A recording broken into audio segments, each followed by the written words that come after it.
रामपुर गांव में एक रोहित नाम का लड़का रहता था। वो अपने माता पिता के साथ रहता था। उसकी एक छोटी बहन भी थी जिसका नाम था प्रेरणा। रोहित बहुत अमीर था। इतना धन होने के बावजूद भी उसका लालच खत्म ही नहीं हो रहा था। वो धन कमाने के नए नए हथकंडे अपनाता रहता। एक दिन, अरे कहाँ हो? यहाँ आओ जल्दी। अरे जल्दी आओ भाई। क्या हुआ? आ रही हूँ। इतना हड़बड़ाए हुए क्यों हो? तुम्हें पता है उस शापित घड़े को लेने के चक्कर में फिर से एक आदमी मारा गया। अरे रे, सब लोगों को पता है उस घड़े के बारे में, फिर भी लोग न जाने क्यों उस घड़े को लेने की कोशिश करते हैं। हाँ, कह तो तुम सही रही हो। माँ पिताजी, आप लोग किस घड़े के विषय में बात कर रहे हैं? किसी भी नहीं, किसी भी घड़े की नहीं। रोहित, आज काम पर नहीं जाओगे क्या? बस जा ही रहा था। इतना कहकर रोहित घर से निकल जाता है। तभी रोहित की माँ कहती है, अच्छा हुआ रोहित को कुछ पता नहीं चला। हाँ, सही कह रही हो। इधर रोहित के दिमाग में बस शापित घड़े की ही बात चल रही थी। वो चलते चलते बस यही सोच रहा था कि उस शापित घड़े का क्या रहस्य है। वो जा ही रहा होता है, तभी उसे दो लोग दिखाई देते हैं और वो उसी घटना के बारे में बात कर रहे थे। वो उनकी बातें सुनने के लिए वहाँ रुक जाता है, लेकिन रोहित को देखते ही वो दोनों चुप हो जाते हैं। आप दोनों चुप क्यों हो गए? मुझे भी बताइए उस घड़े के रहस्य के बारे में। अरे जाओ जाओ, हमें कुछ नहीं बताना, जाओ। रोहित उन दोनों व्यक्तियों से जिद करने लगा, जिसको देख उनमें से एक व्यक्ति उसे शापित घड़े का राज बताने के लिए राजी हो जाता है। अच्छा, सुनो बताता हूँ। बहुत सालों पहले इस गांव पर पड़ोसी राज्य के राजा ने हमला कर दिया था। हाँ, और राजा ने अपने धन को बचाने के लिए अपना सारा धन एक घड़े में भरकर पहाड़ी के पीछे बने हुए कुएं में छिपा दिया था और उसे मंत्रों की मदद से शापित कर दिया था। लेकिन युद्ध के समय राजा मारे गए। पड़ोसी राज्य के राजा ने उस धन को खोजने की बहुत कोशिश की, लेकिन उसे वो धन नहीं मिला। लेकिन थोड़े दिन बाद उसे उस खजाने के बारे में पता चल गया और वो खजाना लेने वहाँ गया। लेकिन जैसे ही उसने घड़े को छुआ, वो मारा गया।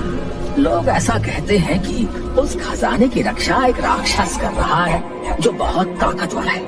अब क्या वो घड़ा अभी भी वही है? हाँ, अभी भी वही है, लेकिन कोई भी व्यक्ति उसे पा नहीं सकता। जो भी वहाँ जाता है वो राक्षस उसे जिंदा नहीं छोड़ता। हाँ, अब अच्छा, अब मैं चलता हूँ। इतना कहकर रोहित वहाँ से आगे बढ़ गया और उस घड़े के खजाने को लेने के बारे में सोचने लगा। वो दफ्तर पहुँचा और काम करने लगा, लेकिन उसके दिमाग से खजाने की बात गई ही नहीं। वो रात में अपने घर लौटा तो देखा उसके माता पिता कहीं जाने की तैयारी में खड़े हैं। उनको देखकर रोहित ने पूछा, माँ पिताजी, आप दोनों कहाँ जा रहे हो? बेटा, वो तेरी नानी की तबीयत अचानक खराब हो गई, हम वहीं जा रहे हैं। तुम अपना और प्रेरणा का ध्यान रखना। ठीक है माँ, आप लोग जाइए। हाँ माँ, आप लोग जाइए ना। रोहित को इससे अच्छा मौका नहीं मिलता उस खजाने को लेने जाने का। ये सुनकर दोनों घर से चले जाते हैं और इधर रोहित अपनी बहन से कहता है, प्रेरणा, चलो जल्दी से मुझे खाना दे दो, मुझे कहीं जाना है। इतनी रात में भैया कहाँ जाओगे आप? अब कहीं नहीं, तुम बस जल्दी से खाना दे दो। ठीक है भैया, मैं अभी लाई। प्रेरणा खाना लाती है और दोनों खाना खाने के लिए बैठ जाते हैं। दोनों खाना खा ही रहे होते हैं कि तभी रोहित कहता है, प्रेरणा, मैं खाना खाकर जा रहा हूँ, तुम सो जाना। इतना कहकर रोहित वहाँ से निकल जाता है। प्रेरणा के कई बार पूछने पर भी रोहित ने उसे कुछ नहीं बताया। उसे अपने भाई की चिंता होने लगी और वो अपने भाई के पीछे पीछे जाने लगी। और थोड़ी ही देर में रोहित उस पहाड़ी के पीछे पहुंच गया और उसके पीछे पीछे प्रेरणा भी वहां पहुंच गई।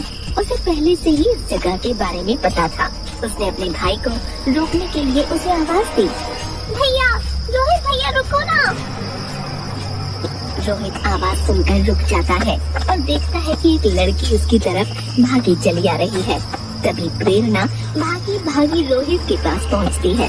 प्रेरणा को देखकर रोहित को गुस्सा आ जाता है और वो कहता है, तुम यहाँ क्या कर रही हो?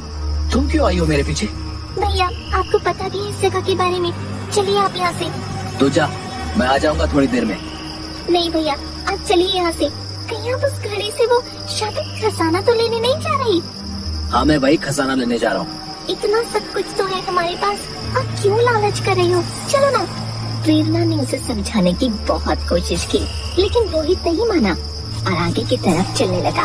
प्रेरणा भी उसके पीछे पीछे चलने लगी और थोड़ी ही देर में वो उस घड़े के पास पहुंच गए। तभी रोहित बोला, प्रेरणा तुम चली जाओ। नहीं भैया आप भी चलो। ठीक है मत जाओ, यही रहो तुम, मैं कुएं के अंदर जा रहा हूँ। प्रेरणा वही कुएं के पास रुक जाती है और रोहित उस कुएं के अंदर जाता है।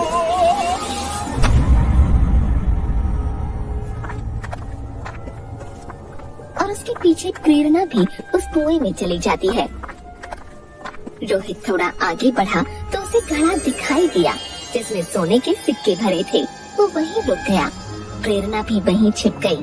वहीं उस घड़े को देखकर रोहित की खुशी का ठिकाना नहीं रहा और वो उस घड़े के पास जाकर कुछ देर तक उस घड़े को देखता रहा।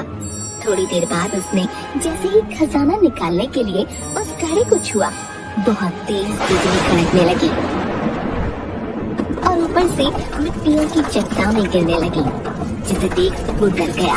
तभी उसे एक भयानक हंसी सुनाई पड़ी। उसने डर के मारे अपने हाथ पीछे खींच लिए और पीछे मुड़कर देखा तो उसके सामने एक राक्षस खड़ा था। उस राक्षस की आंखें अंगारों की तरह लाल थीं। उस राक्षस ने रोहित को घूरते हुए गुस्से में कुल्लाया। दुष्ट व्यक्ति, तेरे पास किस चीज की कमी है जो तू यहाँ आया है? तेरे पास सब है, फिर भी तेरा लालच तुझे यहाँ खींच लाया। राक्षस की ऐसी बातें सुन रोहित डर से कांपने लगा। डर से कांपते कांपते उसने कहा, मुझे माफ कर दो, मुझे माफ कर दो, मैं कभी भी ऐसी गलती नहीं करूँगा। लालच करने वालों के लिए मेरे पास कोई माफी नहीं है। तुम्हें इसकी सजा मिलेगी और इस गलती की बस एक ही सजा है और वो है मौत। राक्षस की ये बात सुनकर प्रेरणा भागी भागी वहाँ आई और बोली, आप मेरे भाई को माफ कर दीजिए, आप उसकी जान मत लीजिए, आप उसे छोड़ दीजिए, चाहे तो उसके बदले आप मेरी जान ले लो। आप इसे कुछ मत कीजिए, आपको जो सजा देनी है आप मुझे दे दीजिए। मैंने गलती की है, मेरे मन में लालच था।